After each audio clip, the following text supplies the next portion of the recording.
మేము వడ్లు వండిస్తే వాళ్ళు ఇసుక తోడుకొని పోయినరు. నేను అప్పుడే కాదు ఇప్పుడు కూడా చెప్తున్నా, ఒక్క ఇసుక రాయి ఏట్ల నుంచి తీసుకుపోనియా, ఎవడన్నా తీసుకోవాలని చూస్తే పొట్టు పొట్టు చేస్తా అన్నట్టు చెప్తాడు కదా తుంగతుర్తి ఎమ్మెల్యే మందు సామెల సారు.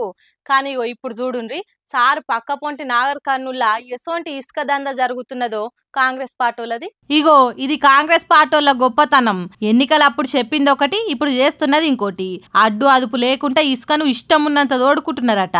ఊర్ల మీద నుంచి పోతున్న ఇసుక ట్రాక్టర్లకు జనం అడ్డం పోకుండా పోలీసులను కూడా కాపలా పెట్టిండ్రు. ఇగో గీ పెద్ద మనిషి ఎవలో గాని పెద్దలోలే చేస్తున్నాడు, అట్లెట్లా తోడుకొని పోతారు అని ట్రాక్టర్ కి అడ్డం తిరిగిండు. ఎవడోస్తాడు ఎంఆర్ వస్తాడా పోలీసు వస్తాడా ఎవడోస్తాడో చూస్తా పట్టా పట్టా పొలం వస్తాడు చూస్తా కొడుకు. ఇప్పుడు ఆయన పట్టలేదు జరానాది లేదు, ఎంతమంది నొప్పుతాడు. ఇన్నరా ఎవడొస్తాడో రానియుండ్రి నేను చూసుకుంటా అని కట్టె పట్టుకొని ట్రాక్టర్ ను గదలనిస్తలేడు. నాగర్ కర్నూలు ఎమ్మెల్యే కూచుకుల రాజేష్ రెడ్డి అండతోనే ఈ ఇసుక దంద నడుస్తున్నదంటున్నారు అక్కడి జనాలు. తెల్కపల్లి మండలం నడిగడ్డ శివార్లున్న దుందుబి నదిలా ఇసుకను మాయం చేస్తున్నారట ఈ తీరుగా. అందుకే పల్లె మొత్తం పరుగు పరుగునొచ్చిండ్రు వావు కాడికి. ఇసుక నింపుకొని పోతున్న ట్రాక్టర్లను ఆపుడే కాదు, డోర్ తీసి అన్లోడ్ చేసేదాకా పట్టిండ్రు. ఇంత పెద్ద లొల్లి జరుగుతున్నదని తెలిసే వరకు పోలీస్ పెద్ద సార్లు కూడా దిగి. కానీ చూడుండ్రి ఎట్లున్నదో ఇసుక మాఫియా. మేమొస్తే పిరికెడు ఇసుక ముట్టుకోము, ఎవ్వలని ముట్టుకోనియం అన్నోళ్ళే గీ తీరుగా కొల్లగొడుతున్నారంటే ఇగాలని ఏమనాలే. మందికి నీతులు చెప్పి మనం గోతులు దొవ్వినట్టే చేస్తే ఎట్లా? సహజ వనరులనన్నీ సత్యనాశ చేస్తున్నారు. ఇట్లా ఇసుక దోడకపోతే మాకు భూమిలా నీళ్లు నిల్వ లేకుండా అవుతుంది, ఎందుకు మా బతుకులు ఆగం చేస్తున్నారు అని బాధపడుతున్నారట చుట్టుపక్కల ఊర్ల జనాలు.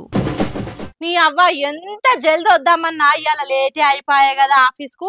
ఇక సార్లేమో ఎందుకమ్మా గింత లేట్ అయింది ఇవాళ, ఒకవేళ రోడ్ల మీద ఎక్కువ ట్రాఫిక్ ఉంటే మెట్రో రైలుకు రావచ్చు కదా అని గుస్సా అయిండు. కానీ నేను చెప్పుకోలేని బాధ ఏంటంటే ఆ మెట్రోకి వద్దామని వెళ్తేనే గింత ఆలస్యమైంది. నేనే కాదు ఇవాళ మెట్రోకి ఆఫీస్ పోదామని వెళ్ళిన వాళ్ళందరిది ఇదే బాధ.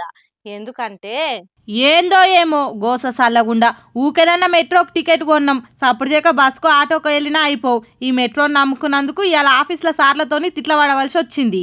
ఇగో ఇవాళ మెట్రో వల్ల వచ్చిన తిప్పలకి పబ్లిక్ అంతా ఇదే మాట్లాడుకోవట్టిర్రు. రోడ్ల మీద కంటే మెట్రో ఎక్కితే జల్దీ పోతాం అనుకున్న వాళ్ళకు ఇవాళ మెట్రో రైలు చేయంగా ఇంకెక్కువ ఆలస్యమైంది.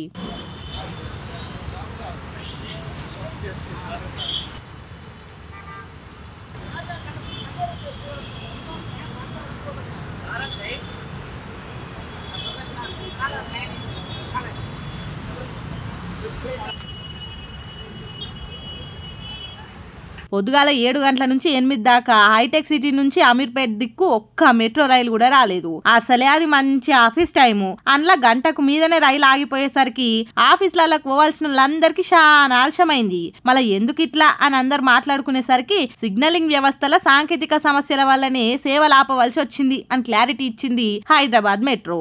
ఈ ముచ్చట తెలవంగానే జర నిమ్మలమైన పబ్లిక్ ఆఫీస్ వాళ్ళకి మెసేజ్లు చూపించుకొని తిట్ల పాలు కాకుండా తప్పించుకుర్రు. ఇక ఇప్పుడైతే మళ్ళా మెట్రో మామూలుగానే నడుస్తుంది. ఏమున్నా పొద్దుగాల జర్ర గంట లేట్ అయినందుకే గాబర గాయి చేసిర్రు జనాలంతా. ఇప్పుడు ఈ ముచ్చట తెలిసిన వాళ్ళంతా చూసిర్రా మెట్రోకి పోతే జల్దీ పోతామని మురిసిర్రు కదా, అయిందా బాగా అయిందా అని ఎడ్డిస్తుర్రు. బస్సులల్లా ఆఫీసులకు ముందే చేరుకున్నోళ్ళు.